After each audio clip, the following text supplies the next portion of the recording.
Assalamu alaikum wa rahmatullahi wa barakatuh. Alhamdulillah, now inshallah we're going to go into more depth concerning every single one of these four types of preventers. So we're going to start off with the ism that's maqsoor. Al-ism maqsoor is a word that has an alif as its last letter, right? And an ism maqsoor in all three possible i'rab. So whether the word is marfu' or mansub or majrurun, in all these three possible types of i'rab, the i'rab is always going to be muqaddar. It's always going to be assumed. There's no exception.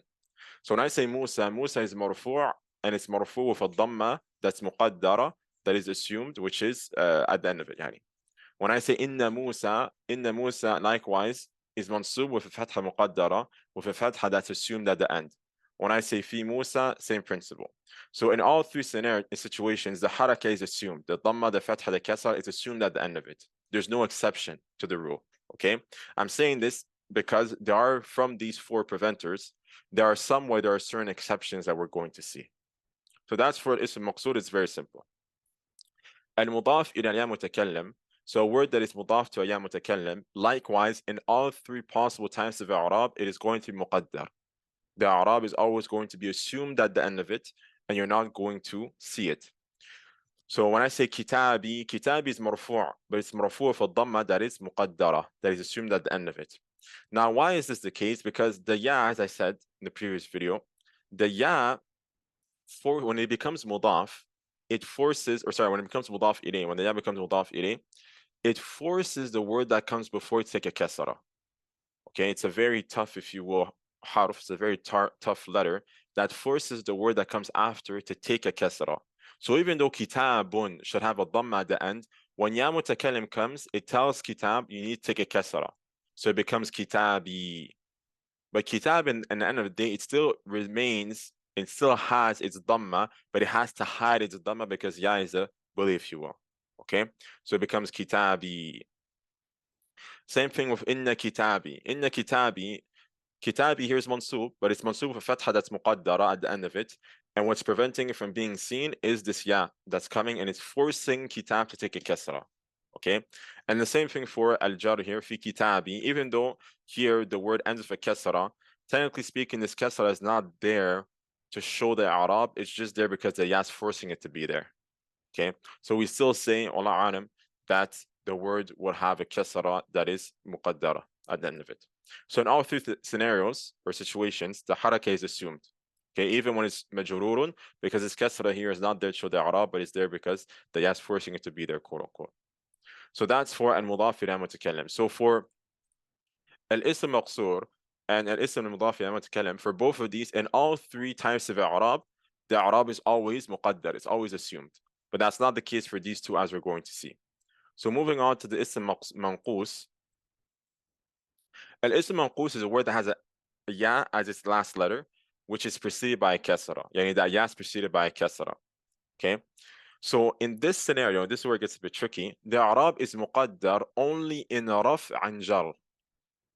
Only when the ism, yani ism that's manqus, the ism that's manqus is only going to take an i'rab al-taqdiri when it's marfu' al-qadi or when it's majrurun fi al-qadi.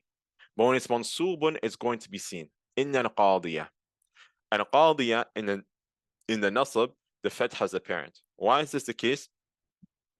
Because pronouncing a ya with a fatha on it is easy.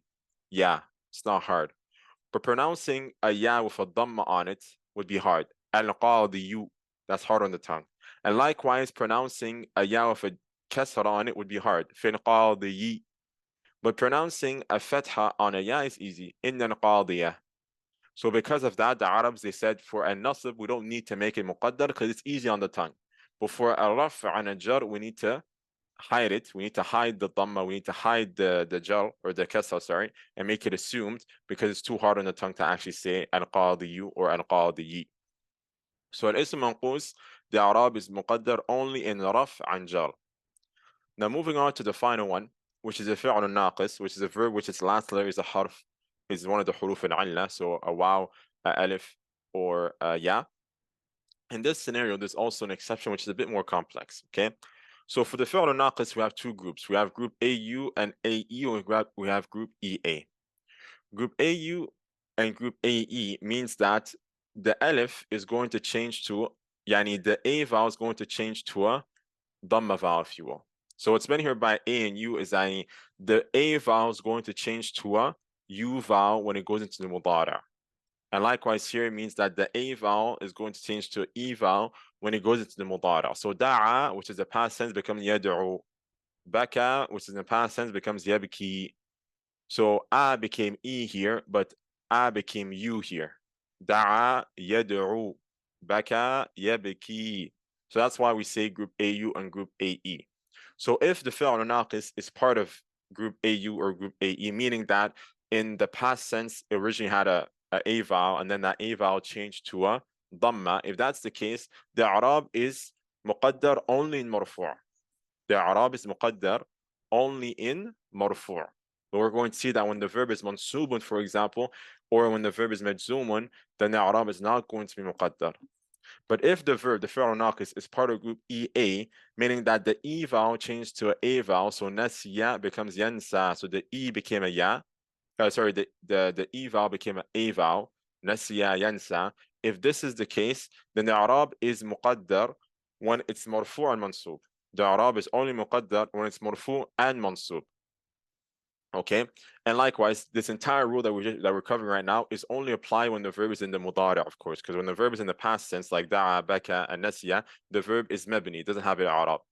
So we're only talking about the fi'l naqis when it is astaghfirullah, when it's mudari, when it's in the present / future tense form. Okay, so just to get a better understanding of this, here we have the fi'l naqis. So in group AU, when the A vowel becomes a U, da'a yad'u, it's only going to be muqaddar when marfu'. The i'rab is only going to be muqaddar when the verb is in the marfu' position. So yad'u, there's a waw here, there's a dhamma on the waw here, but you can't see it. Why is that the case? Because it would be hard to pronounce it. If I would say yad'u, it will be much harder than me just saying yad'u, and I made the dhamma at the end assumed hidden, yani. Okay, so in the fi'l naqis, when it's part of group AU, that's only going to muqaddar, the i'rab is only going to muqaddar when the verb is marfu'. When the verb is mansub, is going to be seen. Lan yad'u, the fath has seen here. Why? Because me saying wa is very easy. It's not hard, so there's no reason to make it assumed. Okay? And likewise, when the verb is majzumun, then we covered that for the fi'l naqis, the sign of being majzumun is the dropping of the weak letter. So the weak letter gets dropped. So obviously, in these two scenarios, the i'rab is not muqaddar. In this one, the i'rab is done with the original sign, which is the fatha. And in this one, the i'rab is done with a secondary sign, which is the dropping of the harf al-'alla. For group AE, it's pretty much the same exact thing. In yabki, the dhamma is not seen on the ya. Why? Because it would be hard. It would be hard for me to say yabki you. So I make it muqaddar, but it will be easy. It's easy for me to say ya, so I say lan yabki ya, and I make it apparent. And obviously here, it's the same exact principle as lam yad'u. I drop the harf al-'alla. For group EA, on the other hand, that's when it's muqaddar when mansub and marfu'. The i'rab is muqaddar when the verb is mansub and marfu'. So this one, the verb is the E vowel changing to an A vowel. So pretty much, to make it very, very simple, the fi'l naqis is going to be like this, where the marfu' i'rab and the mansub i'rab are both muqaddar when the verb is ending with an alif. If the verb is ending with an alif in the mudari', it's going to automatically be part of group EA, quote unquote, and is going to be muqaddar in both marfu' and mansub. So yansa, the dhamma here is muqaddar, lan yansa, the fath here is muqaddar, and then for majzoom, it's not muqaddar because as we covered, it's just like lam yabki and lam yad'u. The harf al-'alla is dropped, and that is a secondary sign, but it's still, it's seen, it's not muqaddar, so it's not muqaddar, yani. So these are the different scenarios for the fi'l naqis. There are different scenarios for the fi'l naqis, and this is how all these four preventers pretty much function. The ism maqsoor, which has an alif at the end, the mudaf ya mutakallim, which is a noun that's mudaf to ya mutakallim, and the ism that's manqus, which is a word that has a ya at the end of it, which is preceded by a kasra. And in this scenario, it's only going to be muqaddar when it's marfu' and when it's majrurun. And then the fi'l naqis, which is only going to be muqaddar with the specifications that we just mentioned.